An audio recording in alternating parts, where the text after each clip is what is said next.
The Great Hall of the Galactic Council stood silent for the first time in 3,000 years. Representatives from 10,000 worlds waited in their seats, watching the entrance with curious eyes. The Viridian prophets had requested an audience, and nobody could remember the last time these ancient beings had spoken to anyone. The doors opened with a soft hiss. 3 tall figures entered, their bodies covered in flowing robes that seemed to shift colors like oil on water. The Viridians moved slowly, their footsteps making no sound on the polished floor. Every eye in the chamber followed them as they approached the speaking platform at the center. Chancellor Mordok of the Zenthari Empire stood from his elevated seat. His forearms spread wide in the traditional gesture of welcome. "Honored prophets," he said, his voice echoing through the vast space. "It has been 10,000 standard years since your people last addressed this council. We are grateful for your presence." The lead Viridian stopped at the platform. When it spoke, its voice seemed to come from everywhere and nowhere at once. "We come with a warning. A grave warning about a species that will soon join your empire." Murmurs rippled through the assembled representatives. Warnings were rare. The Viridians had seen civilizations rise and fall across millions of years. If they were concerned about something, it was worth hearing. "Show us," Chancellor Mordok said, settling back into his seat. The Viridian raised one long arm. The air above the platform shimmered and changed. An image appeared, showing a small blue and green planet orbiting a yellow star. "This world is called Earth by its inhabitants. The dominant species calls themselves humans." More murmurs. Several representatives checked their data tablets, pulling up information about the planet. It was in a quiet corner of the galaxy, barely worth noticing. The species living there had not even achieved faster-than-light travel yet. "These humans," the Viridian continued, "are different from any species you have encountered. They are dangerous in ways you cannot imagine." A delegate from the Crixian collective stood up, his scales rattling with amusement. "Forgive me, honored prophet, but we have reviewed the data on this species. They are primitive. They fight among themselves constantly. They poison their own planet. They have barely left their homeworld. What danger could they possibly pose to an empire of 10,000 species?" The Viridian turned to face the Crixian. "That is precisely why they are dangerous. You see their division and think them weak. You see their struggles and think them primitive. You do not understand what those struggles have created." The image changed, showing scenes from Earth. Humans climbing the highest mountains in terrible weather. Humans diving into the deepest oceans where the pressure should crush them. Humans racing across burning deserts and frozen wastelands. Humans building cities, making art, exploring caves, jumping from flying machines for entertainment. "Every other species in this galaxy evolved on worlds that welcomed them," the Viridian said. "Worlds with gentle weather, abundant food, and few predators.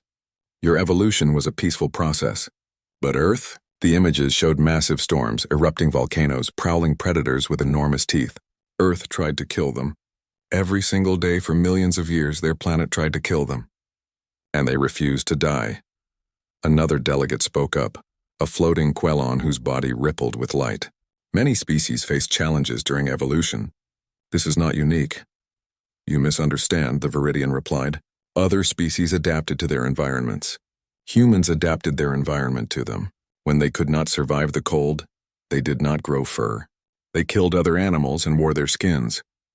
When they could not digest certain foods, they did not develop new stomachs. They discovered fire and cooked the food until they could eat it. When predators hunted them, they did not grow claws or fangs. They made weapons." The Chancellor leaned forward. "Are you saying they are violent?" "We are saying they are persistent," the Viridian answered. "Violence is merely one tool in their collection. They have others that are far more concerning." The images changed again, showing human families, human friends, humans caring for animals. They form bonds with anything. They adopt their predators as companions and call them pets. They weep for creatures that cannot possibly understand their emotions. They will fight to the death to protect beings they met only days before. This emotional capacity makes them unpredictable and extremely dangerous when protecting those they consider theirs. They also refuse to accept impossibility, the Viridian continued. When their scientists say something cannot be done, they find another scientist who will try anyway. When they face a problem with no solution, they create a new solution. They have a saying on their world, "That's not a bug, it's a feature." They take their flaws and turn them into advantages. The council chamber filled with skeptical whispers. This all seemed like exaggeration. The Viridians were old, perhaps too old, Maybe they had finally lost their edge. Chancellor Mordock raised a hand for silence. Honored prophets, we appreciate your concern. But the Empire has successfully integrated 10,000 species. We have protocols, procedures, and safeguards. Whatever unique qualities these humans possess, we are confident we can manage them appropriately. The Viridians stood silent for a long moment. We have observed humans carefully for 50,000 of your standard years. We have seen them go from primitive tribes to a spacefaring civilization. We have watched them split the atom, cure diseases, and send machines to other worlds, all while fighting among themselves. Imagine what they will accomplish when they finally unite against an external challenge. You say you can manage them, the Viridian continued, its voice growing softer and somehow more ominous. But you cannot manage a force of nature. You cannot negotiate with a tide.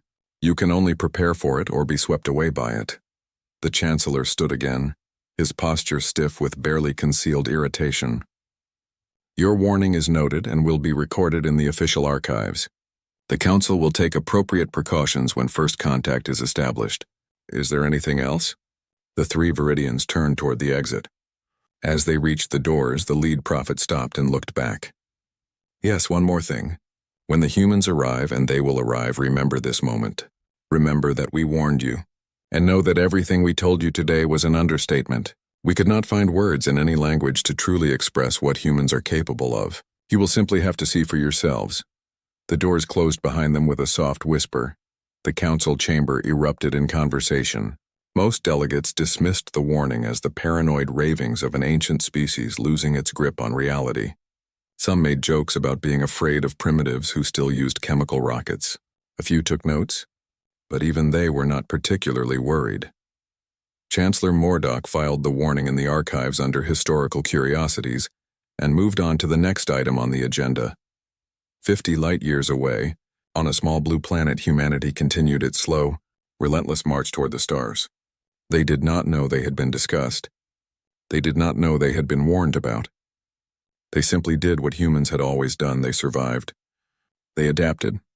They reached for the impossible, and they prepared to show the galaxy what that really meant. 50 years had passed since the Viridian warning. The Council had long forgotten about it, buried under mountains of more pressing concerns. Now finally, Earth had achieved the milestone that brought them to galactic attention. A human ship had crossed into faster-than-light speed. The diplomatic vessel, Universal Harmony, entered Earth's solar system on a Tuesday morning. Its arrival was detected immediately by every human sensor array in the system.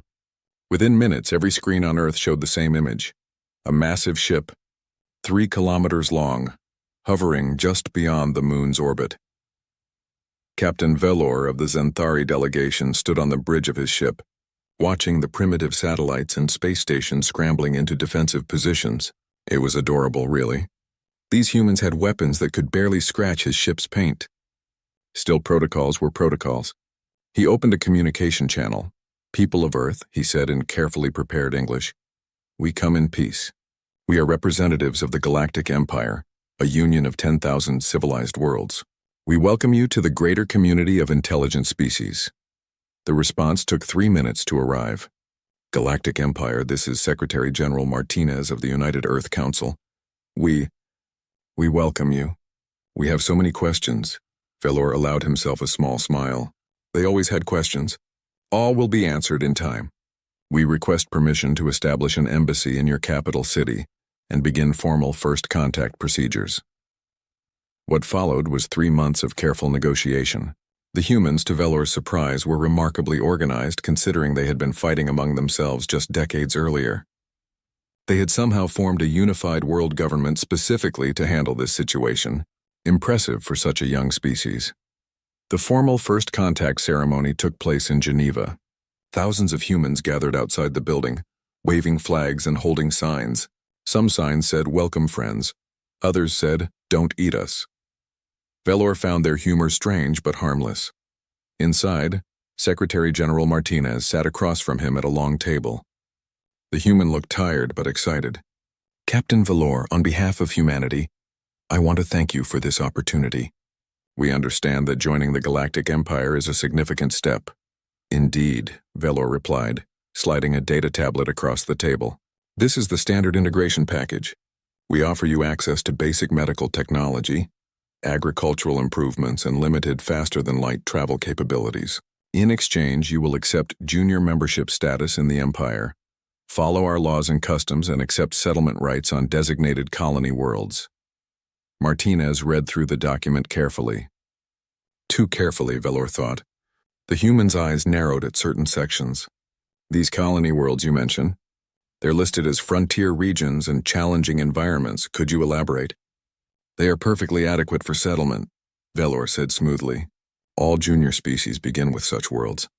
As you prove your capability and dedication to the Empire, better opportunities become available. I see. Martinez made some notes on his own tablet. And this clause about technology restrictions. We're prohibited from developing certain technologies independently, standard procedure. We cannot have new species accidentally harming themselves or others with advanced technology they don't understand. The Empire provides what you need when you need it. Martinez looked up. What if we disagree with that assessment? What if we want to research something you've restricted? Velor felt a flicker of annoyance. Then you would be violating the agreement and face sanctions. Secretary General, I understand this may seem limiting, but every species goes through this process. It's for your own protection. The human sat back in his chair thinking.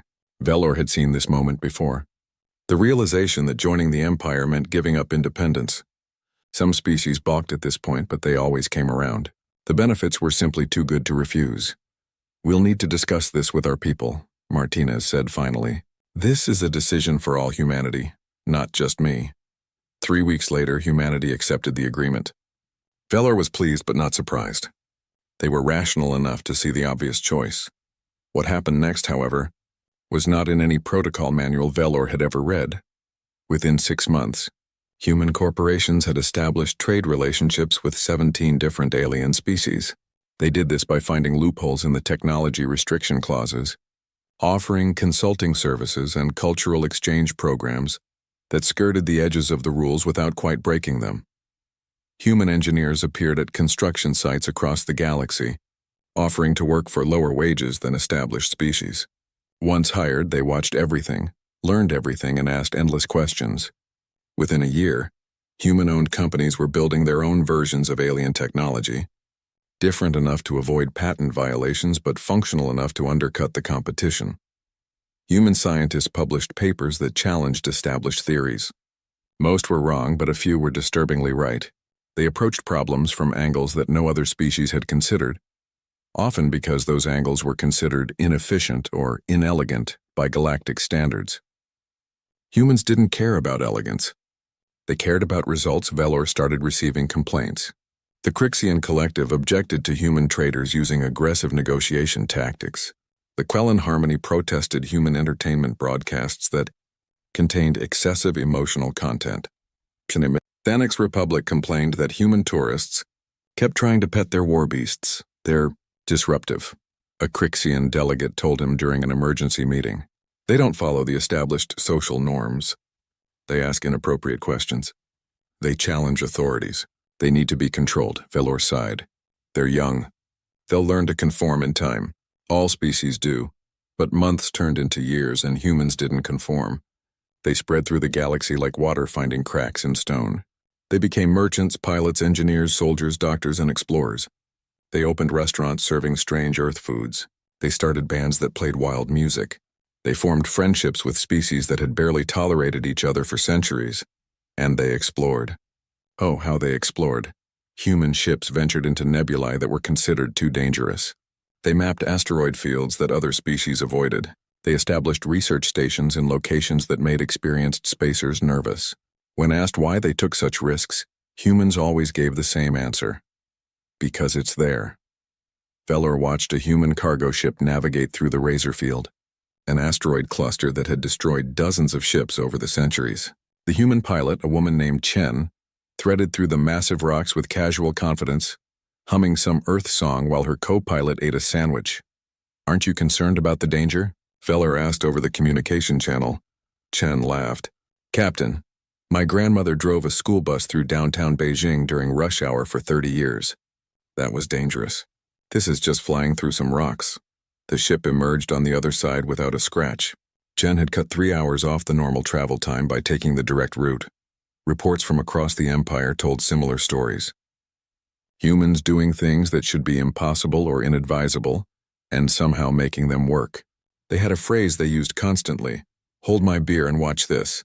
Valor had researched beer. It was a mild intoxicant. He could not understand why humans wanted someone to hold it while they attempted dangerous activities. 10 years after first contact, Valor sat in his office reviewing the integration report. By every official metric, humanity was succeeding. They had established colonies on 12 worlds, contributed to the economy, and followed most of the important rules. But something felt wrong. Humans were changing the galaxy around them in subtle ways. Other species were starting to adopt human customs. He'd seen a Thanix merchant using a human negotiation tactic last week. Aquilon had asked him what thinking outside the box meant. Even his own crew members had started drinking coffee, a human beverage that Valor found unbearably bitter. His terminal chimed. Another complaint from the border regions. Human explorers had made contact with the Khazar Dominion, the Empire's oldest and most dangerous enemy. The humans had apparently tried to establish diplomatic relations without authorization. Valor put his head in his hands. He was starting to understand why the Viridians had warned the Council, not because humans were aggressive or violent, though they could be both, but because they were like a stone dropped in still water, creating ripples that spread far beyond their size. The Empire had integrated 10,000 species successfully. But those species had all wanted to join a system and follow its rules. Humans seemed to want to join the system and then immediately start redesigning it. Outside his window, a human freighter passed by, its hull decorated with bright colors and strange symbols. Music blasted from its communication array, something about "Don't stop believing." The ship performed an entirely unnecessary barrel roll before entering the jump point. Valor decided not to file a complaint about the unnecessary maneuver. He was learning to pick his battles. Somewhere in the depths of space, the Viridian prophets watched and waited. The humans were performing exactly as predicted. The real test would come soon enough. The galaxy was about to learn what humanity could really do. 15 years after first contact, the Galactic Empire was discovering that having humans around was like living with a force of nature, useful, unpredictable, and occasionally terrifying. Commander Thex of the Imperial Guard stood in the briefing room, staring at the report in disbelief. They did what? Lieutenant Mora, a patient Kelon who had developed a stress disorder from dealing with human-related incidents, rippled through 3 different colors before responding. The human mining crew on Asteroid Base 7 discovered that the asteroid contained valuable crystals. However, the crystals were buried under 200 meters of solid rock. Standard procedure would be to abandon the operation or spend 6 months carefully drilling.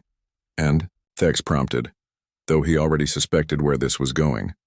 They strapped 17 mining charges to the asteroid, evacuated to a safe distance, and blew up the entire northern hemisphere.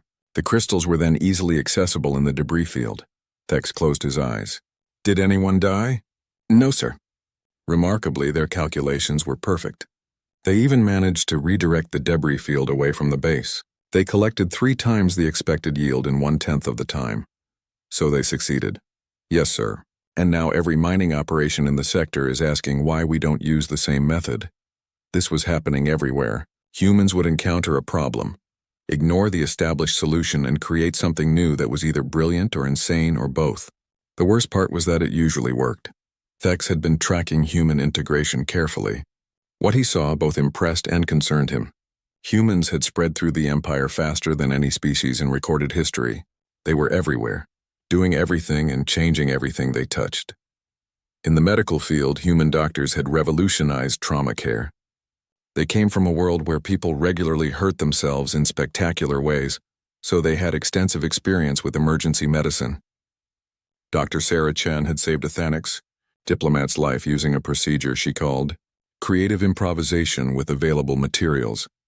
The Thanix Medical Board had tried to discipline her for not following proper protocols, until they realized her patient would have died using those protocols. Human engineers were worse. They looked at machines designed by species with millions of years of advancement and said, "That's nice, but have you tried turning it off and on again?" Even more frustrating, this actually fixed problems. About 30% of the time, a human named Rodriguez had caused a galaxy-wide scandal by fixing a Crixian dreadnought's propulsion system with what he called duct tape and optimism. The Crixian engineers were horrified. The duct tape worked for 3 months before they finally replaced it with proper materials. Then there were the human traders. They had learned galactic economics in record time and immediately started breaking all the unwritten rules. They would trade with anyone, including species that other civilizations avoided. They established routes through dangerous space because it was faster. They negotiated deals that technically followed the law while completely ignoring its spirit. But what really concerned Thex was the social impact. Humans made friends with everyone. They didn't care about the ancient grudges between species. They didn't respect the careful social hierarchies that kept the empire stable. They just walked up to anyone and started conversations. A human bartender named Jack had opened an establishment on Station Gamma 9 called the Watering Hole. Within 6 months, it had become the most popular location on the station. Species that had refused to speak to each other for centuries were now sitting at the same bar, drinking Earth alcohol, and arguing about something called sports teams. Thex had visited the establishment personally to investigate. Jack had greeted him warmly, offered him something called whiskey, and spent the evening telling him stories about Earth. The stories were ridiculous. Humans jumping out of perfectly functional aircraft for entertainment. Humans climbing mountains because they wanted to. Humans racing vehicles at dangerous speeds for fun. We like challenges, Jack had explained, pouring another drink. We get bored easy. If life isn't exciting, we make it exciting. Thex had left the bar 3 hours later, slightly intoxicated and deeply troubled. He was starting to understand the Viridian warning. Humans weren't dangerous because they were aggressive. They were dangerous because they were contagious. The report on his desk proved it. Over the past 5 years, applications to join human-style exploration teams had increased by 400%. Young aliens from species that had been peaceful and cautious for millions of years were suddenly volunteering for dangerous missions. They wanted adventure. They wanted excitement. They wanted to boldly go where no one has gone before, a human phrase that had become annoyingly popular. Even more concerning were the military reports. Human mercenaries had become highly sought after. Despite their relatively weak physical capabilities, they had something other species lacked: tactical creativity. A Thanix general had hired a human military consultant named Colonel Martinez for a training exercise. Martinez had taken one look at the established battle formations and asked, "Why do you line up in neat rows where the enemy can shoot you easily?" The Thanix had explained that this was how civilized species conducted warfare. Martinez had responded, "That's stupid," and taught them something called guerrilla tactics. The Thanix military board was still arguing about whether these tactics were honorable. Meanwhile, their win rate in training exercises had increased by 60%. Thex reviewed incident reports from across the Empire. A human explorer had made first contact with a previously unknown species by landing on their planet and offering them something called pizza. Against all diplomatic protocols, it had worked.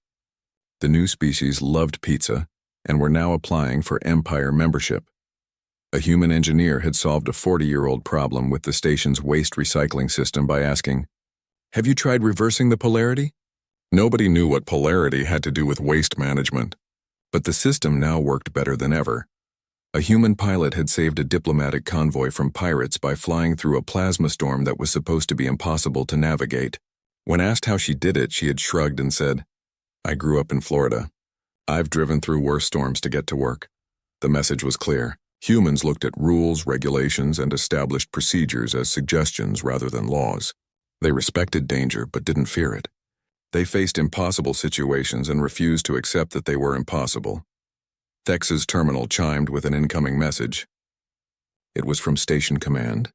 A human ship had requested permission to mount an expedition to the Void Sector, a region of space that was officially designated as forbidden. 300 ships had entered the Void Sector over the past millennium. None had returned.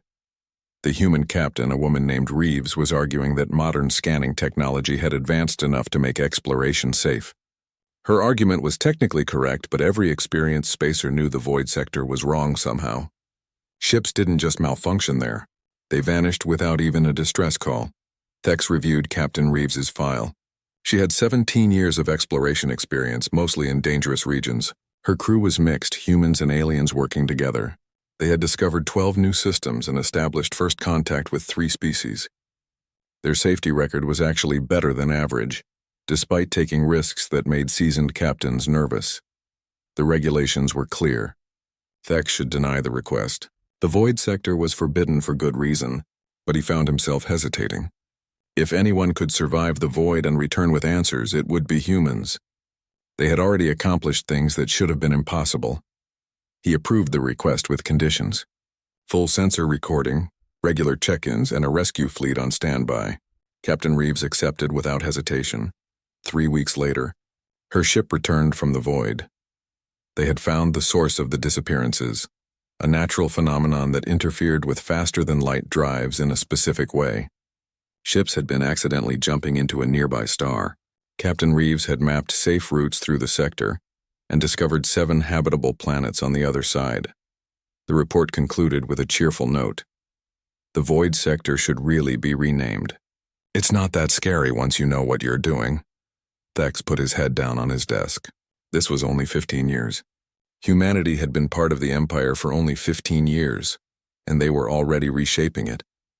What would the galaxy look like in 50 years? In 100? His terminal chimed again. Another incident report. A human had tried to pet a Khazar war beast. The beast, a creature bred for centuries to be an unstoppable killing machine, had apparently licked the human's face and then followed her around for 3 hours. The Khazar were demanding an explanation. Thex had none to give. Humans seemed to have a supernatural ability to befriend anything, even creatures that should rightfully eat them. He thought about the Viridian warning again. They had said humans were dangerous. They had said humans were inevitable. They had said the Empire couldn't manage them. Looking at the mountain of reports on his desk, Thex was starting to think the Viridians had understated the problem. Humans weren't just changing the Empire. They were teaching it to be human. And the galaxy would never be the same. The attack came without warning on a quiet morning in the border sectors. Admiral Karath was reviewing supply reports when every alarm on the flagship bridge started screaming at once. "Report!" she shouted, her wings snapping open in instinctive combat readiness. Multiple hostile contacts dropping out of jump space. Her sensor officer called out. Khazar Dominion signatures. At least 40 capital ships. "They're opening fire!" Karath's blood turned cold. The Khazar Dominion had been the Empire's enemy for 3,000 years. They were brutal, efficient, and patient. If they were attacking now, it meant they had found an advantage. "Raise shields! Return fire! Send distress signals to all nearby fleets." The flagship shuddered as weapons fire struck its shields. Karath watched her tactical display with growing horror. The Khazar ships were using some kind of new weapon. Every time it fired, it created a pulse that disrupted the Empire's standard shield technology. Her fleet's defenses were failing. Shields at 40%, the engineering officer reported. "Whatever they're using, it's bypassing our primary systems." Across the border sectors, the same scene played out on dozens of worlds. The Khazar had clearly been planning this attack for years. They struck simultaneously at 15 critical locations, overwhelming the Empire's defenses with their new weapon technology. Within 6 hours, the Empire had lost 12 fleets and 4 colonies. Within 12 hours, the Council was in emergency session. Within 24 hours, every species in the Empire was asking the same question: how do we fight something that makes our shields useless? The answer came from an unexpected source. Captain Sarah Chen of the human vessel, Defiant Spirit, had been in the Outer Rim when the attack began. She had received the distress calls and immediately redirected her ship toward the nearest battle. Her crew of 40 humans and 20 aliens from various species prepared for combat. "Captain, the briefing says the Khazar weapon disrupts standard energy shields," her first officer said. "We don't have any special protection against that." Chen smiled grimly. "No, we don't, but we've got something they might not expect. Prepare the kinetic weapons." Her first officer blinked. "The what?" "You mean those primitive projectile launchers we keep in storage?" "Those exact same primitive projectile launchers," Chen confirmed. "If their weapon disrupts energy shields, let's see how they handle a few tons of metal moving at high velocity." The defiant spirit entered the combat zone to find an Imperial fleet in full retreat. 3 massive Khazar dreadnoughts were pursuing, their new weapons systematically destroying every ship they encountered. Chen's ship was tiny compared to them, barely worthy of notice. "All weapons target the lead dreadnought," Chen ordered. "Fire everything we've got." The kinetic cannons roared to life. Solid metal projectiles launched at incredible speeds, too fast for the Khazar to effectively track. The rounds punched through their shields, which were designed to stop energy weapons, not physical objects. Armor plates buckled. Hull breaches appeared. The dreadnought's engines exploded. The other 2 Khazar ships turned their attention to this annoying small vessel. Chen's ship dodged and weaved through space with maneuvers that made her alien crew members feel sick. She flew like she was driving through Earth traffic, not commanding a starship. "They're targeting us." "Brace for impact," the tactical officer shouted. "Not today," Chen muttered. She fired the maneuvering thrusters in a pattern that should have torn the ship apart. Instead, it slipped between 2 incoming shots and returned fire with everything it had. Another Khazar ship took damage. Then something unexpected happened. A Thanix battlecruiser that had been retreating suddenly stopped. Its captain watched the human ship and made a decision. "All ships follow the human's lead. Switch to kinetic weapons, physical projectiles." Other ships in the fleet responded. Missiles, railguns, and any weapon that fired actual matter instead of energy beams. The Khazar ships, designed to counter modern energy weapons, found themselves vulnerable to technology that most species considered obsolete. The tide of battle shifted. The Khazar ships retreated not because they were defeated, but because they encountered something they hadn't prepared for, an enemy that fought dirty. News of the tactics spread through military channels at the speed of light. Human ships and human crews were suddenly in high demand, and humans, being humans, had opinions about how the war should be fought. Commander Marcus Webb stood in front of a room full of alien military officers. He was not impressed with what he saw. These officers had trained for centuries in proper military doctrine. They understood formations, supply lines, and honorable combat. They did not understand war the way humans understood it. "Your formations are too predictable," Webb said bluntly, pointing at the tactical display. "You line up, they line up, you shoot at each other until somebody retreats. That's not war. That's a sporting match." A Zenthari admiral bristled. "We follow established military protocol. These tactics have been refined over millennia." "Yeah, and the Khazar know all of them," Webb shot back. "They've been fighting you for 3,000 years. They know exactly what you're going to do. We need to do things they don't expect." "Such as?" another officer asked skeptically. Webb grinned. "Such as guerrilla tactics, hit-and-run attacks, false retreats, psychological warfare, hacking their communications, setting traps, fighting in ways that make them uncomfortable." The room erupted in protest. These tactics were dishonorable. They were beneath civilized species. They were not how proper warfare was conducted. Webb waited for the noise to die down. "Let me tell you about Earth. We had a war that lasted 6 years and killed 70 million people. We used every dirty trick we could think of. Propaganda, sabotage, code breaking, fake information. We even dropped the sun on 2 cities. We learned that when survival is on the line, honor is a luxury you can't afford." The room fell silent. Finally, a young Kellen officer spoke up. "Teach us," and they did. Human military advisors spread through the Empire's forces, teaching tactics that made traditional officers uncomfortable. They taught soldiers to question orders if those orders were stupid. They taught pilots to fly in ways that looked chaotic, but were actually carefully calculated. They taught engineers to jury-rig equipment in creative ways. Most importantly, they taught aliens something humans learned millions of years ago. When something wants to kill you, you fight back with everything you have. 3 months into the war, a mixed human-alien strike force executed what would later be called the Aldebaran mission. The Khazar had captured the colony of Aldebaran, a peaceful research station with 2,000 civilians. The Empire's strategy was to negotiate for their release through diplomatic channels. The humans had a different idea. Lieutenant Maria Santos led a team of 20 soldiers, half human and half Thanix, in a stealth insertion to the captured station. They bypassed security by crawling through maintenance tunnels that the Khazar didn't know existed. They avoided patrols by using thermal camouflage that humans had developed for hunting on Earth. They reached the civilians without firing a shot. Then things went wrong. A Khazar patrol discovered them during the extraction. The mission commander ordered retreat. Santos refused. "We don't leave people behind," she said simply. She held off the Khazar patrol while her team evacuated the civilians. When her Thanic squadmate was injured, she carried him to safety while still firing her weapon. When her ammunition ran out, she used a chair as a melee weapon. She died holding a doorway that let 17 civilians escape. Her Thanic squadmate survived and told the story.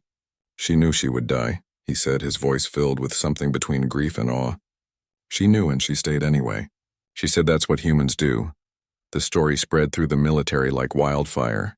Remember, Aldebaran became a battle cry, but it meant something different to different species. To traditional military officers, it was a reminder that some things were worth dying for. To the soldiers who fought alongside humans, it was a reminder that humans would die for you if you were their friend. And that was the thing that terrified the Khazar most. They were facing an enemy that made friends with everyone and would fight to the death for those friends. Every species that served alongside humans started fighting like humans. The cautious became bold. The peaceful became fierce. The civilized became savage when their friends were threatened. 6 months into the war, the Khazar began withdrawing from contested systems. Not because they were losing, but because they were facing something they had never encountered before. An enemy that refused to accept defeat and somehow convinced everyone else to do the same. A captured Khazar officer was interrogated about the withdrawal. "Why are you retreating?" the interrogator asked. The Khazar looked tired. "Because you brought humans into this war, and humans make everything impossible. They don't follow rules. They don't accept defeat. They turn every species they encounter into more humans. We can defeat the Empire. We cannot defeat an empire that fights like humans." The war wasn't over, but something fundamental had changed. The galaxy was learning to fight dirty, and humanity was teaching them how. The war ended not with a grand battle, but with a negotiation. The Khazar Dominion requested peace talks after losing 3 major engagements to forces using human tactics. The Empire agreed, grateful to end a conflict that had cost millions of lives. Chancellor Mordok sat in his office after the treaty signing, reviewing reports about humanity's impact on the war effort. The numbers were staggering. Human casualties had been relatively low, but their influence had been everywhere. They had trained thousands of soldiers, designed new tactics, and somehow convinced half the galaxy to fight like Earth warriors. More concerning were the cultural reports. Human music was now the most popular entertainment across the Empire. Human foods were available on every major station. Human phrases had entered dozens of alien languages. Young aliens were wearing Earth fashion, watching Earth shows and adopting Earth attitudes. A soft chime announced a visitor. Mordok was surprised to see 3 robed figures materialize in his office. The Viridian prophets had not been seen since their warning 70 years ago. "Honored prophets," Mordok said, standing and bowing, "you return to us." "We return to say what you already know," the lead Viridian replied. "We told you, but you did not listen." Mordok felt shame burn through him. "You were correct. Humanity has changed the Empire in ways we never anticipated. We were arrogant to dismiss your warning." "You misunderstand," the Viridian said, and there was something in its voice that might have been amusement. "We did not warn you that humans were strong.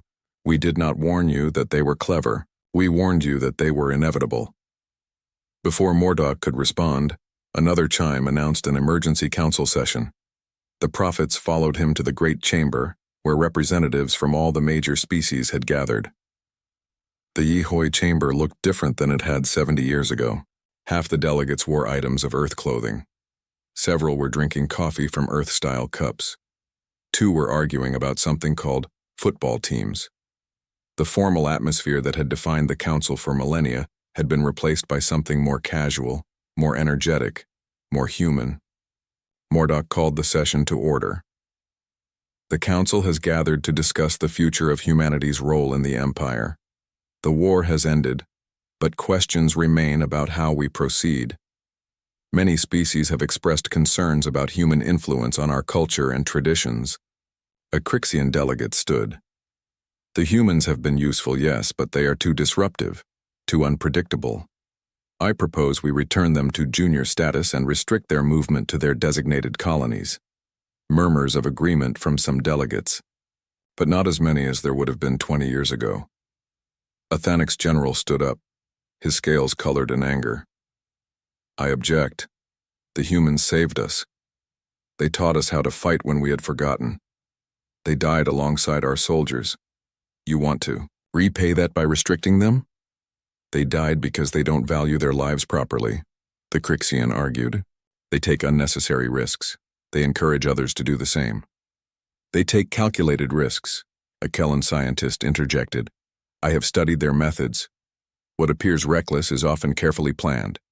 They simply have a different threshold for acceptable danger. The debate continued for hours. Some argued for restrictions. Others argued for expansion of human rights. The council was more divided than it had been in centuries. Finally, a young delegate from a species that had barely spoken in council history stood up. If I may, the delegate said nervously. I am from the Porin Collective. We are a small species. We have always been afraid of war, afraid of danger, afraid of the unknown. But we have humans in our colony now. They are teachers there. The delegate paused, gathering courage. My daughter asked me yesterday why she should be afraid of trying new things. She said her human teacher told her that the only way to discover what you can do is to attempt what you think you cannot do. My daughter is 5 years old and she is already braver than I have ever been. Is this disruption? Yes. Is it bad? I do not think so. The chamber fell silent. Mordock looked around at the assembled delegates and realized something profound. The vote on human status didn't matter anymore. Humanity had already won. Not through conquest or force, but through something far more powerful. Inspiration. The Viridian prophet spoke for the first time. You still do not understand what we warned you about. You think humans are a species? They are not. Humanity is an idea. The idea that anything is possible if you try hard enough. The idea that the only limits are the ones you accept. The idea that standing up for your friends is more important than following rules. The prophet gestured around the chamber. Look at yourselves. You argue more than you used to. You question authority more. You take more risks. You dream bigger dreams. That is not because humans forced you to change. It is because you saw what humans accomplished and thought, perhaps I can do that too.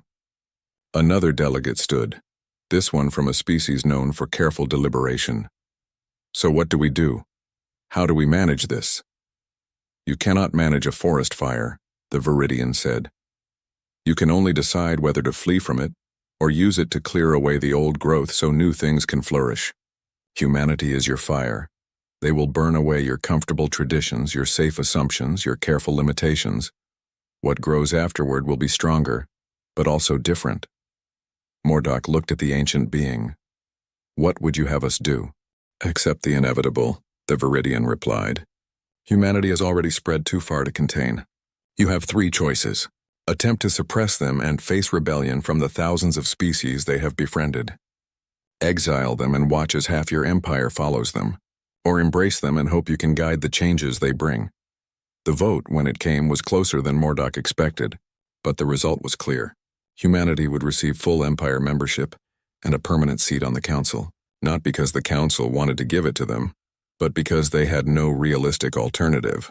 Ambassador Jennifer Park became the first human to take a council seat. She was young by diplomatic standards, only 42 years old. She walked to her position wearing a formal suit jacket over jeans and earth boots. Several delegates were scandalized. Several others thought it looked practical. Thank you for this honor, Park said simply. Humanity pledges to serve the Empire to the best of our abilities. We'll probably mess things up sometimes. We're good at that. But we'll always try to make things better.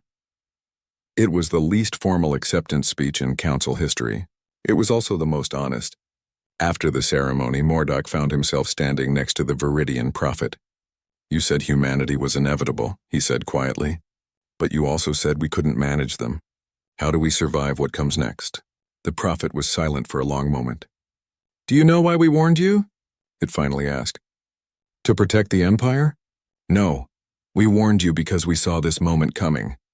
We knew humanity would join the Empire. We knew they would change it. We wanted you to be prepared. The prophet turned to look at him with ancient eyes. But there is something else we did not tell you in our warning. What? We have observed humanity for 50,000 years. We have watched them grow from primitives who feared fire to a spacefaring civilization. We have seen them face extinction a dozen times and survive.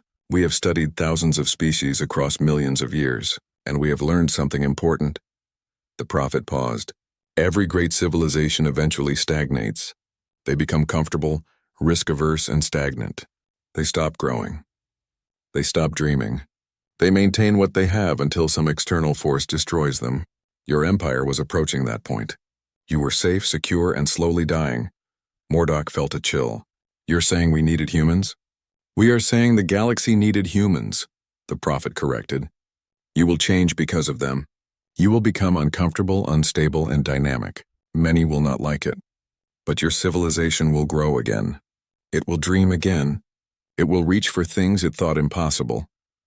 The prophet began to fade, returning to whatever dimension it came from. We did not warn you that humans were dangerous because they would destroy you. We warned you because they would save you, and you would hate them for it before you learned to thank them.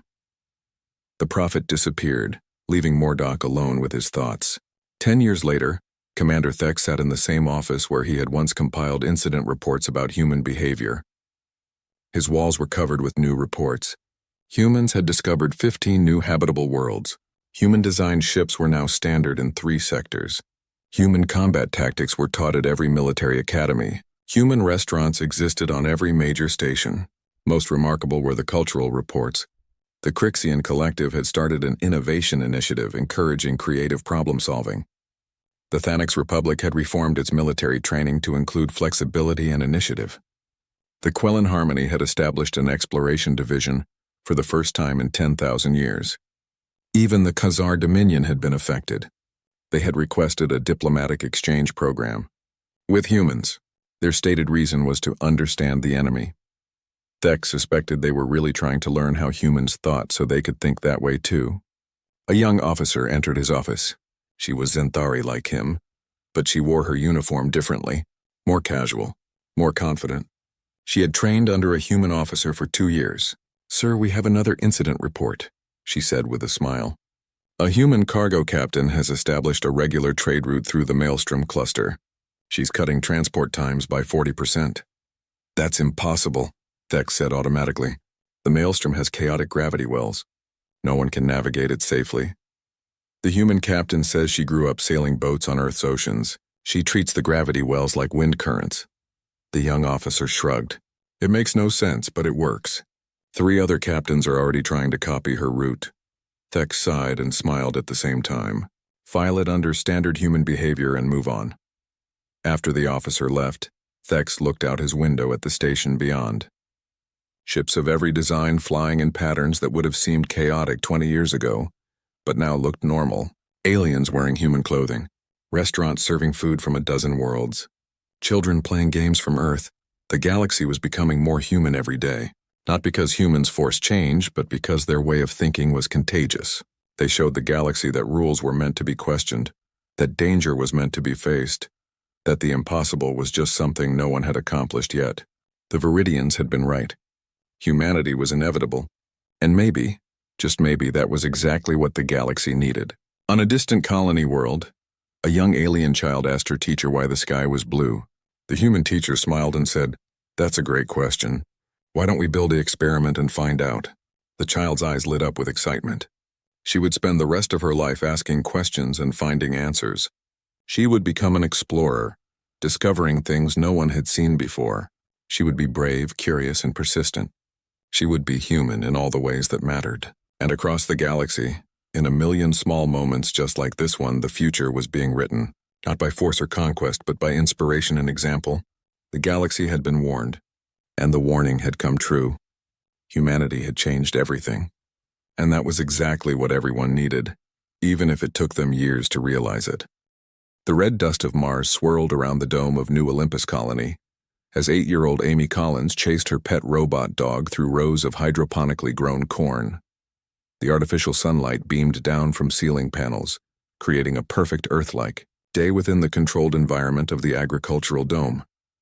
"Spark, come back here," Amy called out, her laughter echoing between the tall green stalks. The small robot, shaped like a beagle but with glowing blue eyes and a metallic coat, barked playfully as it darted between the plants. John Collins looked up from his soil samples and smiled at his daughter. At 42, his hair was beginning to gray at the temples, but his eyes remained bright with scientific curiosity.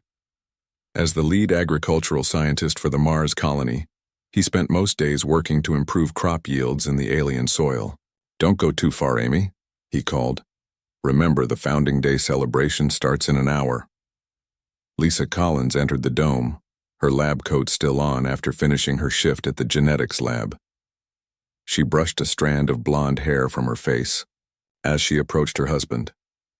"The corn looks good this season," she observed, wrapping an arm around John's waist. "Your new mineral mix is working." John nodded. "The yields are up 15%. If this keeps working, we can expand to the next dome by spring." The Collins family represented humanity's greatest hope, scientists who could make life possible on other worlds. Since establishing the first permanent colonies beyond Earth 30 years ago, humanity had expanded to Mars, Europa, and even Alpha Centauri. The dream of becoming a spacefaring civilization was slowly becoming reality. What humanity didn't know was that they were being watched. Above Mars, hidden by technology far beyond human understanding, a Zavari scout ship observed the colony. Inside the sleek silver vessel, Commander Krall examined holographic displays of the human settlement. "These humans adapt quickly," Krall noted, his scaled skin reflecting the purple light of the ship's interior. His elongated eyes narrowed as he zoomed in on the agricultural dome. "Look at how they modify their crops to grow in alien soil. Such genetic adaptability." Subcommander Varick nodded. The Council was right about them. Their ability to survive in hostile environments is remarkable. "And that adaptability is coded in their genetics," Krall said, "particularly in developing specimens. The younger the human, the more pronounced the adaptability." Varick looked uncomfortable. "The Concordat has rules about interfering with developing species." Krall waved a six-fingered hand dismissively. "Rules that they conveniently ignore when it benefits them. Our faction needs this research to survive. The main branch of our species grows weak with complacency. Find me a suitable specimen." The scanner focused on Amy as she played. "This one," Krall decided. "Young, healthy, and from scientist parents, likely carrying superior genetic traits." Back in the colony, bells chimed throughout the domes, announcing the beginning of Founding Day celebrations. Mars colony had been established 25 years ago, and every year the colonists gathered to commemorate the achievement. Amy held her mother's hand as they walked toward the central plaza. The usually busy work areas had been transformed, with colorful decorations and tables of food lined the walls. Musicians played while colonists danced and laughed. "Uncle Will," Amy suddenly shouted, breaking away from her mother and running toward a tall man in a blue Earth Defense Force uniform. Captain William Collins, John's younger brother, scooped up his niece and spun her around. "There's my favorite Martian," he said with a broad smile. Lisa and John approached surprised. "Will, you didn't tell us you were coming," John said, embracing his brother. "Wanted to surprise you," Will replied. "The EDF Defender is in orbit for resupply. I have 48 hours of shore leave." Will had joined the Earth Defense Force when the colony program began, believing that humanity's expansion into space would eventually require protection. Many had called it paranoia. After all, no verifiable contact with alien intelligence had been made. Still, as humans pushed further into the stars, the EDF had grown from a small security force into a genuine military branch. "Is it true you've gone all the way to the edge of explored space?" Amy asked, eyes wide with excitement. Will winked at her. "That's classified information, young lady. But between us, we've seen some amazing things out there."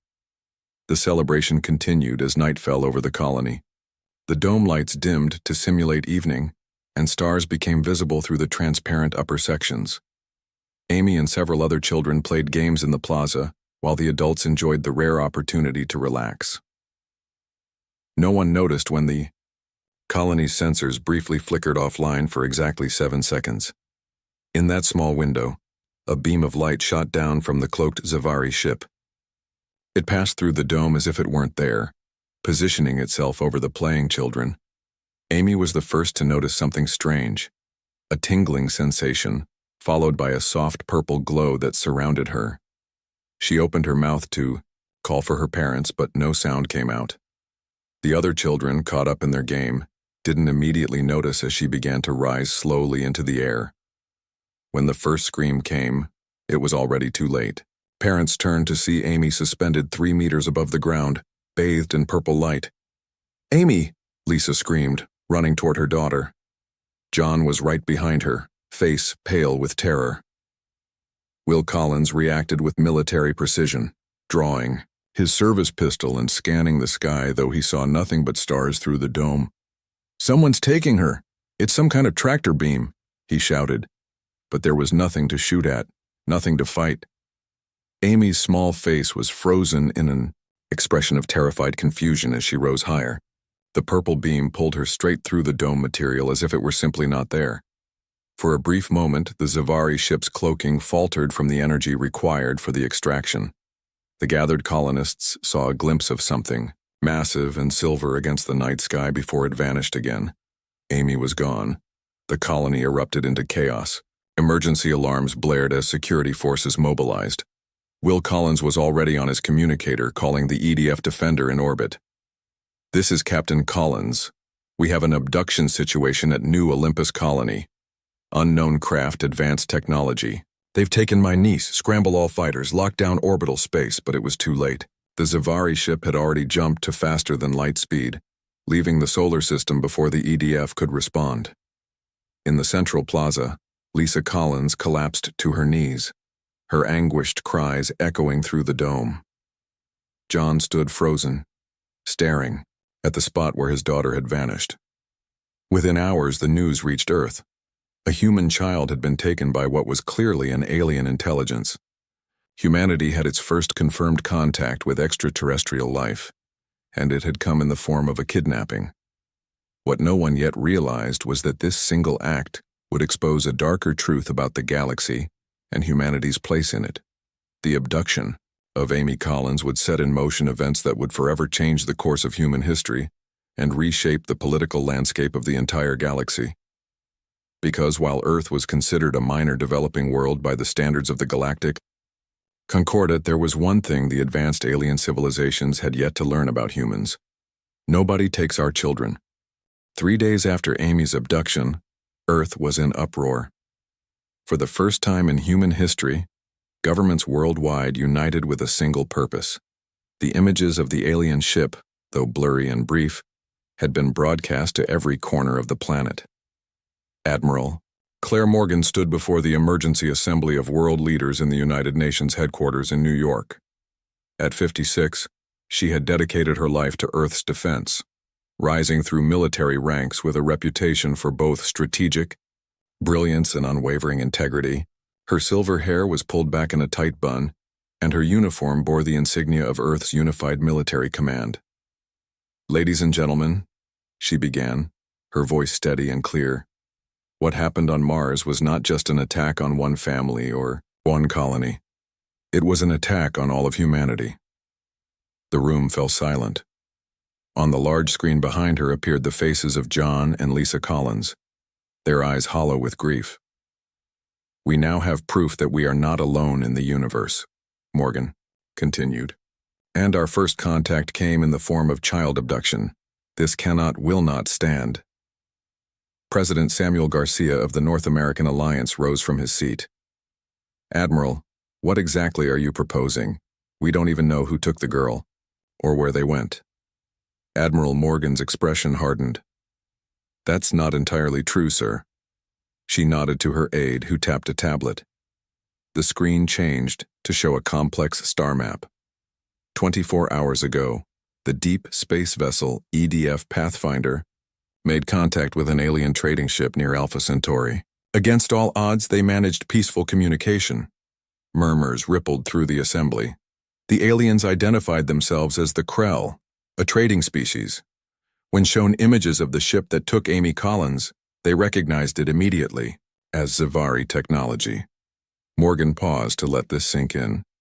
Furthermore, the Krell informed us that we are on the fringes of what they call the Galactic Concordat, an alliance of advanced civilizations. Earth has been classified as a developing world with limited rights. Outrage erupted in the chamber. Morgan raised her hand for silence. The Krell provided coordinates for contacting the Concordat. We sent an emergency transmission demanding the return of Amy Collins. Their response was... She paused, jaw tightening, dismissive. She played the recording.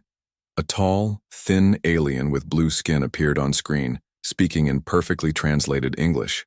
Earth representatives, the Concordat acknowledges your communication regarding the alleged abduction of a human child.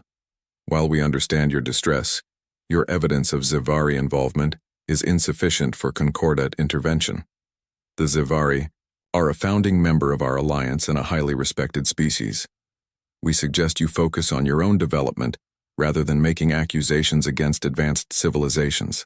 Your status as a developing world does not grant you the right to make demands. The message ended. The room exploded with angry voices. President Garcia banged his fist on the table. They're not going to help us. No, sir, they're not, Morgan agreed. But we recovered more than just communication protocols from the Krell. We have coordinates, star maps, and basic information about Concordat technology. And we have this. The screen changed to show a small metallic disc. The Krell gave this to the captain of the Pathfinder. It's a translation device with access to the Concordat's public knowledge database, and it contained one more piece of information. Morgan's voice grew cold. The Scifi are known for collecting specimens from developing worlds for their research. The Concordat turns a blind eye because Scifi technology benefits them all. John Collins, who had been listening via video link from Mars, suddenly spoke. You're saying they've done this before? Taken children from other worlds? Yes, Mr. Collins. I believe your daughter is not the first, nor the only current victim. Lisa. Collins covered her mouth, tears streaming down her face. Where is she? Where did they take her? Morgan looked directly into the camera. We don't know yet, but I promise you this. We will find her, and we will bring her home. She turned back to the assembled leaders. I am requesting full activation of Earth's combined military forces. Every ship, every soldier, every resource. Defense Minister Hiroshi Tanaka of the Pacific Alliance frowned. Admiral, our technology is primitive compared to these aliens. How can we possibly hope to stand against them? A small smile crossed Morgan's face. Not as primitive as they think, Minister. The screen changed again to show images of secret military installations. For the past 15 years, Dr. Susan Wright and her team at the Quantum Research Division have been developing technologies that we've kept hidden from public view and presumably from alien observation. Dr. Wright appeared on screen next, a slender woman with short brown hair and intense focus in her eyes. The Scifi ship used a form of quantum displacement technology that we've been experimenting with for years, Wright explained. Their version is more advanced, but the principles are similar. We've developed countermeasures and offensive applications that they won't be expecting from a developing world. President Garcia looked skeptical. Even with secret technology, we'd be facing an entire galactic alliance. Not necessarily, Morgan replied. The Krell suggested that many worlds in the Concordat might sympathize with our situation, but fear Scifi reprisal. If we demonstrate strength, we might find allies. Ambassador Richard Hayes, a distinguished diplomat with decades of experience, stood up. I volunteer to lead one final diplomatic mission. We should give peace a last chance before war. Morgan nodded. Agreed. Ambassador Hayes will deliver our ultimatum. Return Amy Collins within 72 hours, or face the consequences. And if they refuse? President Garcia asked. Morgan's gaze was steel. Then humanity goes to war, not just for Amy, but for every child these aliens have ever taken. We will show the galaxy what happens when you target a human child. 3 days later, Ambassador Hayes returned from his mission to the nearest Concordat outpost. His shuttle docked with the HFY Vengeance, Earth's largest warship. Morgan met him in the docking bay. One look at Hayes' face told her everything. "They laughed at me," Hayes said quietly. "Called us primitive monkeys when they thought I couldn't hear. They said we should be grateful they don't classify us as research animals ourselves." Morgan placed a hand on his shoulder. "You did your best, Richard." "What now, Claire?" She turned to look through the viewport at Earth's assembled fleet, hundreds of ships ranging from small fighters to massive carriers, all built in secret over the past decade. "Now we show them that humanity isn't as primitive as they think. Now we bring our girl home." Captain William Collins approached, now assigned as tactical officer aboard the Vengeance. His face showed the strain of the past days, but his voice was steady. "All ships report ready, Admiral." Morgan nodded. "Send the signal to all vessels. Our target is Scifi Prime. We move in 1 hour." As the fleet prepared to depart, a message arrived from Mars Colony. It was a short video from John and Lisa Collins. "Bring our Amy home," Lisa said simply, her eyes red but determined. "And make them pay." Morgan turned to the bridge crew, determination etched on her face. "You heard the lady. Let's go make them pay." The Earth fleet emerged from jump space near the edge of the Scifi system. Hundreds of ships, from small fighters to the massive HFY Vengeance, appeared silently against the backdrop of unfamiliar stars. On the bridge of the flagship, Admiral Morgan stood with her hands clasped behind her back, studying the tactical display. "Stealth systems engaged on all vessels," reported Lieutenant Paul Adams, a young officer with steady hands and a calm voice despite the tension. "The Scifi haven't detected us yet." Captain William Collins nodded grimly. His thoughts were fixed on his niece Amy, somewhere out there, scared and alone among aliens who saw her as nothing more than a research specimen. "We're receiving data from the scout probes," said Communications Officer Kate Porter. "Putting it on the main screen now." The display showed a stunning sight. Scifi Prime. The alien world glowed with purple and blue city lights across its surface. Orbiting the planet were massive space stations and thousands of ships, all far more advanced than anything humans had built. "Look at their defenses," whispered someone on the bridge. "There must be 10,000 ships." Admiral Morgan's expression didn't change. "And not one of them is looking our way. Dr. Wright, are your systems ready?" Dr. Susan Wright stood at a specialized console. The quantum physicist had insisted on joining the mission personally. "The quantum disruptors are online," she confirmed. "Based on the scan data, their shields operate on predictable frequency patterns, advanced, but with exploitable weaknesses." Morgan turned to the crew. "Remember why we're here? They took a child, one of our children, thinking we were too weak to respond. Today we proved them wrong." She approached the communications station. "Open a system-wide channel. Throughout the Scifi system, on every ship, space station, and planetary communication device, regular transmissions suddenly cut out. Instead, the image of Admiral Morgan appeared. "Attention Scifi leadership and Galactic Concordat representatives. I am Admiral Claire Morgan of Earth. 3 weeks ago, your forces abducted a human child named Amy Collins from our Mars colony. We have made diplomatic requests for her return, which you have ignored or dismissed." Morgan's voice remained level, but her eyes burned with controlled fury. "We now make one final demand. Return Amy Collins and all other specimens taken from Earth immediately. You have 1 hour to comply, or we will demonstrate what happens when you threaten our children." On Scifi Prime, the High Command Chamber erupted into chaos. The 7 members of the ruling council had never expected to see humans in their system.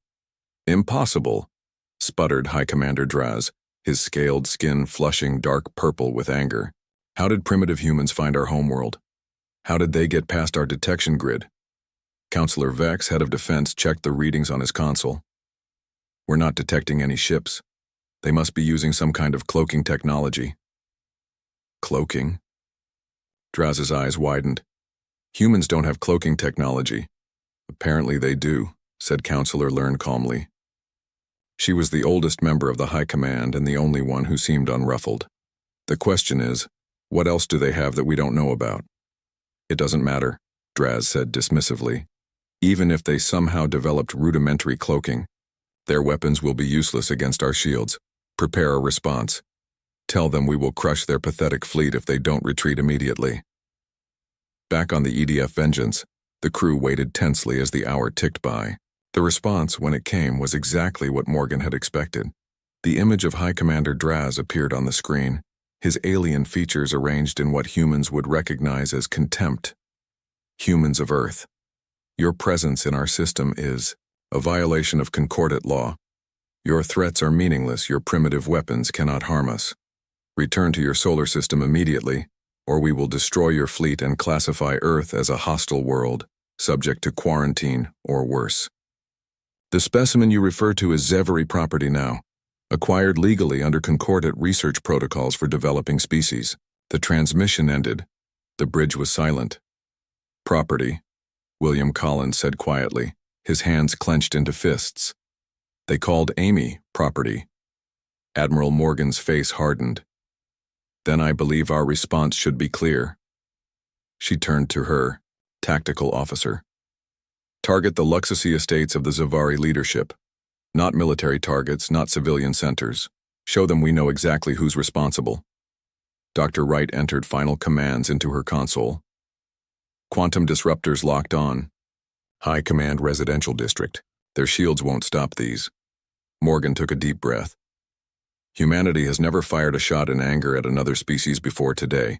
Let history record that we did not do so lightly, and that we gave them every opportunity to choose peace. She squared her shoulders. Fire.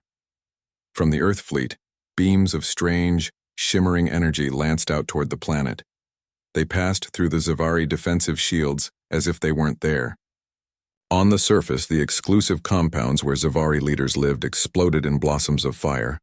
The bridge crew watched in stunned silence as the weapons proved far more devastating than even they had expected. Dr. Wright looked shocked at the destruction her inventions had caused. Their shields, she murmured. They didn't even slow the disruptors down. In the high command chamber on Zevary Prime, alarms blared as reports flooded in. The luxurious homes of 3 council members had been destroyed completely. Defensive systems that had protected the planet for centuries had failed. Impossible, Draz shouted, his composure shattered. How can primitive humans possess weapons that penetrate our shields? Counselor Learn's expression was grim. Perhaps we should reconsider our assessment of human technological capabilities. The human fleet moved closer to the planet, still undetected by Zevary sensors. Admiral Morgan opened the channel again. That was a demonstration, not our full capability. Return Amy Collins and all human specimens immediately, or the next target will be your military command centers. The response was immediate. Hundreds of Zevary ships began launching from the planet and nearby stations, moving to defensive positions. They're scrambling their fleet, reported Lieutenant Adams. Still no sign they can detect us, but they're setting up a perimeter. William Collins studied the tactical display. They'll find us eventually, Admiral. We should press our advantage while we have it. Morgan nodded. Agreed. All ships, target military installations only. Minimal casualties if possible. Show them we can hit whatever we want, whenever we want. The Earth fleet fired again. This time, Zevary defense platforms and weapon emplacements erupted in flames. Still invisible to Zevary sensors, the human ships moved with impunity through their defenses. Suddenly, a transmission came through, not from the Zevary, but from a different alien ship that had just arrived in the system. Human vessels. This is Ambassador Trell of the Galactic Concordate Security Council. We request immediate cessation of hostilities for negotiation. Morgan raised an eyebrow. Now they want to talk. William Collins's console beeped with an alert. Admiral, we're detecting unusual energy readings from a facility on the night side of the planet. It matches the signature of the beam that took Amy. Morgan's eyes narrowed. Scan it. Is she there?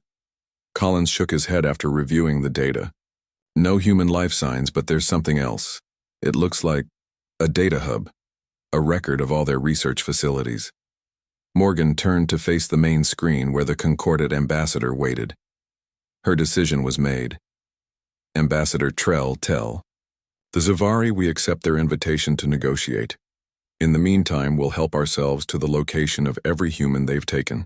Captain William Collins led a team of 12 Special Forces soldiers toward the Zavari data hub.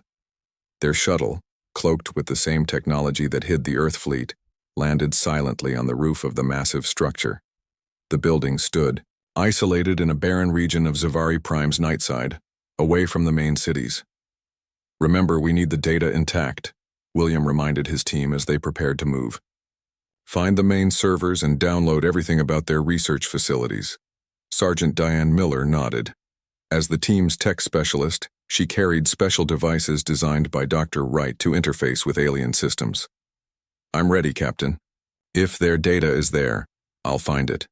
The team moved silently through the facility.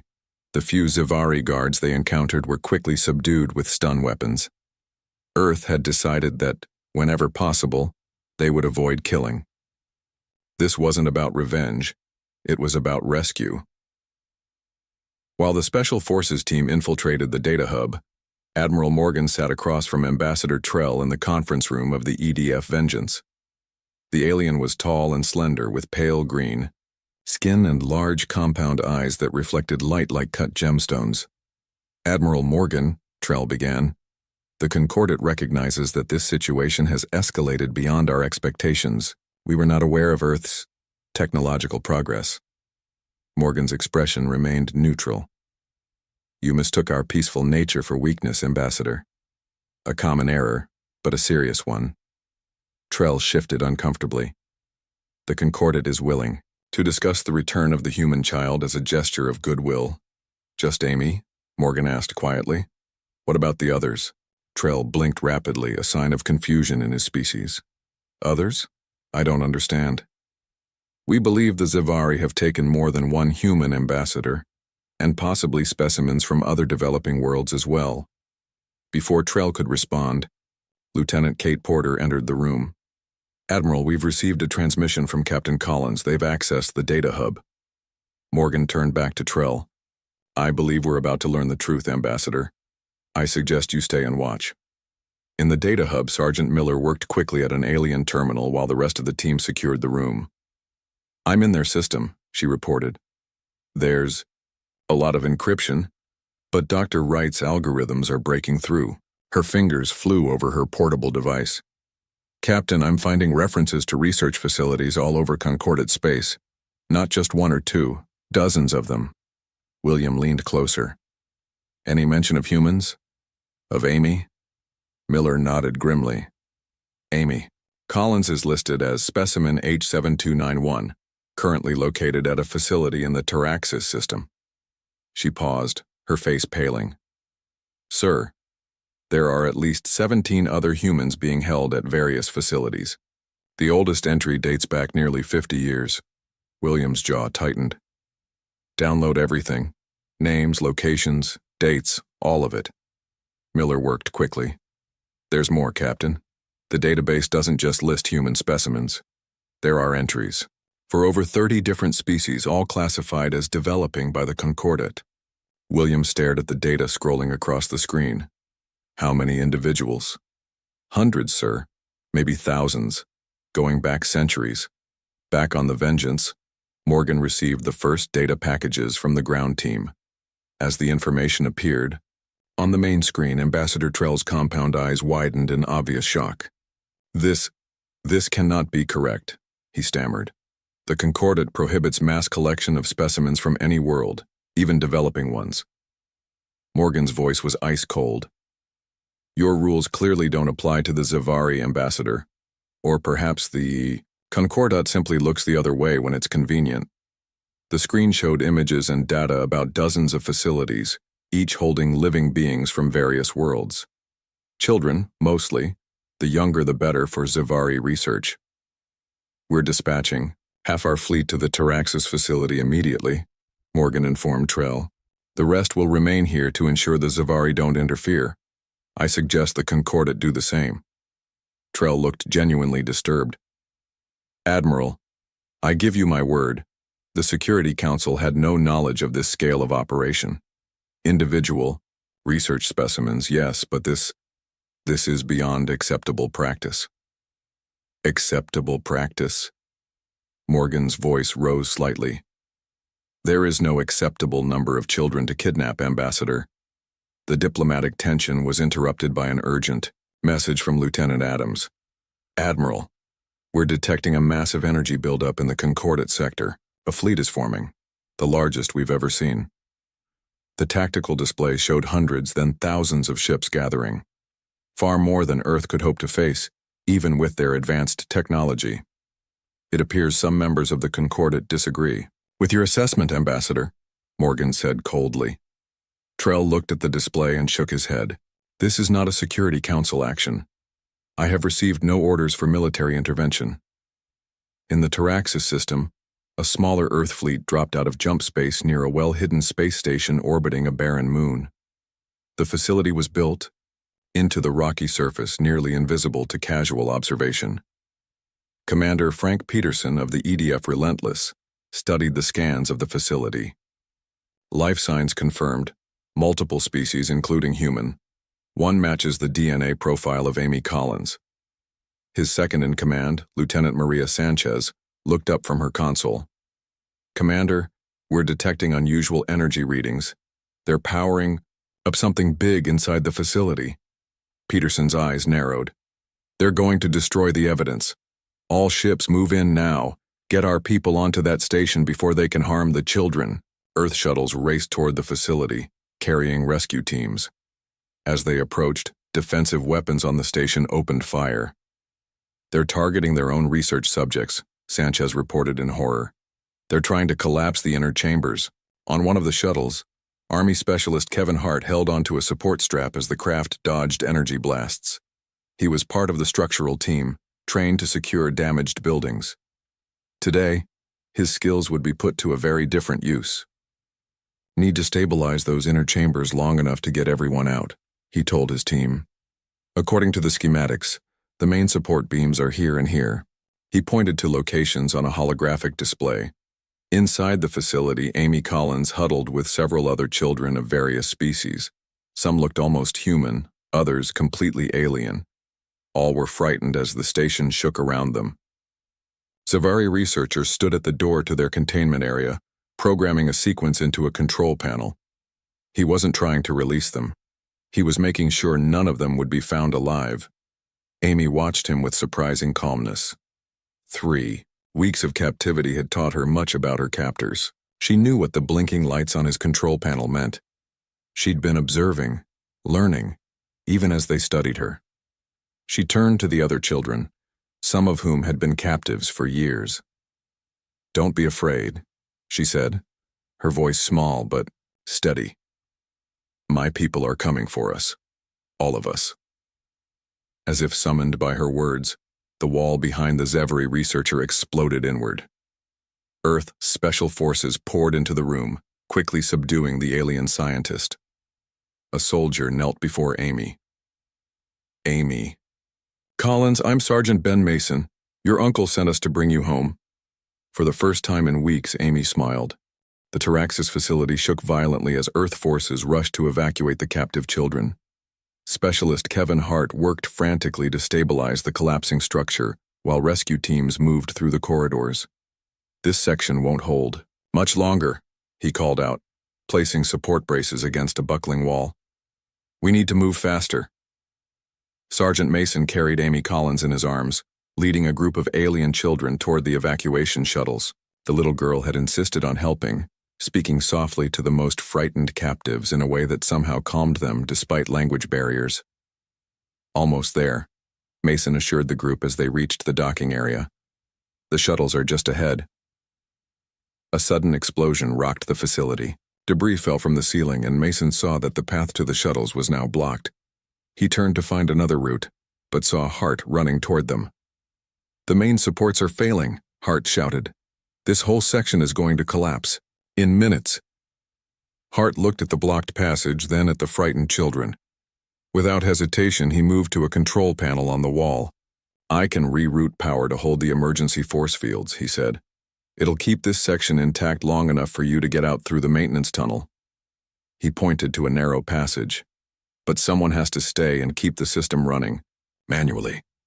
Mason understood immediately. There has to be another way.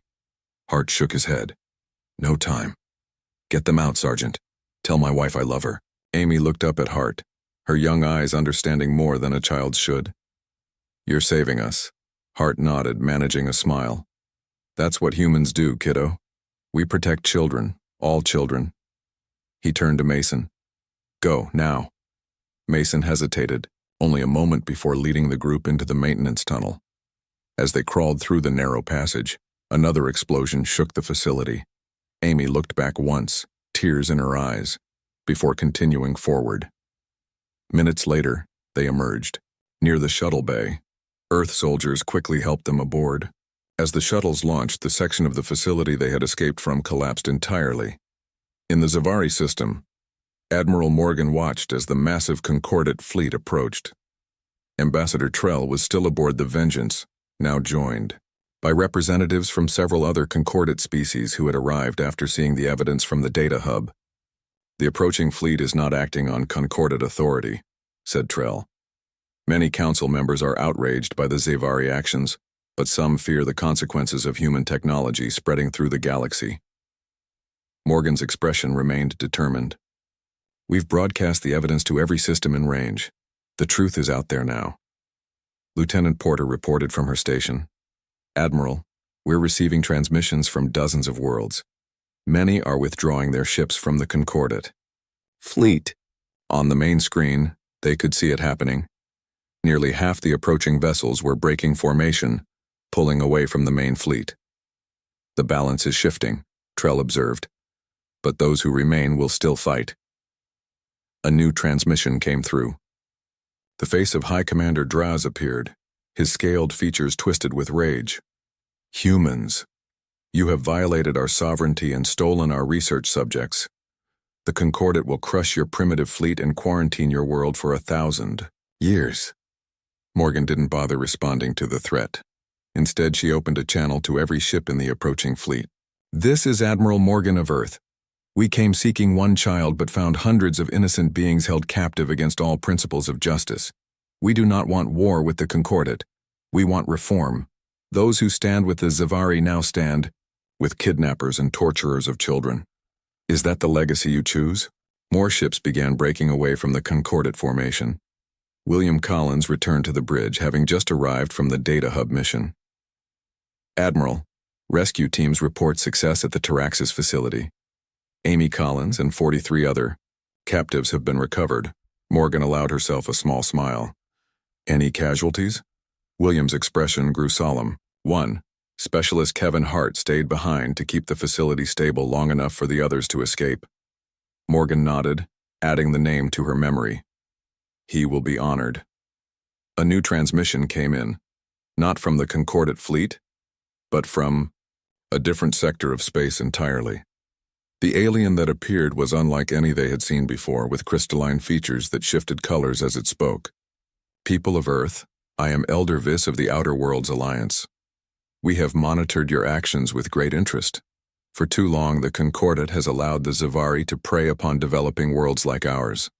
We stand ready to form a new alliance with humanity, one based on respect for all sentient beings. Similar messages began coming in from other regions of the galaxy. Species that had remained hidden from the Concordate, fearing what had happened to Earth, now saw humans as potential allies. 3 months later, representatives from 27 spacefaring civilizations gathered on Earth. The United Nations headquarters in New York had been expanded to accommodate visitors of all shapes and sizes. Admiral Morgan stood at the podium, now wearing the formal uniform of Earth's diplomatic corps. Today we formalize the Guardian Accord, she announced. An alliance dedicated to protecting the rights of all sentient beings, regardless of technological development. In the front row sat John and Lisa Collins, with Amy between them. The girl had recovered remarkably well from her ordeal and had become a symbol of human resilience. Beside them sat a small Zavari child named Lenz, whose parents had been executed for opposing the experiments. The Collins family had adopted him, showing that humanity's capacity for forgiveness matched its capacity for righteous fury. Ambassador Trell, now representing the reformed Concordat, signed the treaty after Morgan. "The galaxy underestimated humanity," he said. "We saw your peaceful nature and thought it weakness. We did not understand that nothing is more dangerous than a species that will cross the stars to protect its children." Later that evening, John and Lisa watched as Amy showed Lenz the night sky from their backyard in Arizona. The Zavari child was still learning to live on Earth, but Amy had become his guide and protector. "Do you think there are other children out there who need help?" Lenz asked, his alien eyes focused on the stars. Amy nodded seriously. "Probably, but they don't have to be scared anymore." She pointed to the sky where Earth ships, now joined by vessels from their new allies, were visible as moving lights. "Because now everyone knows. If you hurt a child, any child from any world, we'll come for you." John placed his hands on the shoulders of both children. "That's the thing the galaxy needed to learn about us," he said gently. "Humans aren't the most advanced species or the strongest or the oldest, but we will travel across the stars and face any danger to protect our children. All children." In orbit above Earth, the EDF Vengeance prepared for its next mission. On Diu, its hull, a new emblem had been painted. A child's hand reaching for the stars, protected by the hands of adults from a dozen different species. The message was clear to all who saw it. The galaxy had changed forever because they had targeted a human child, and Earth had answered with enough force to reshape the stars themselves.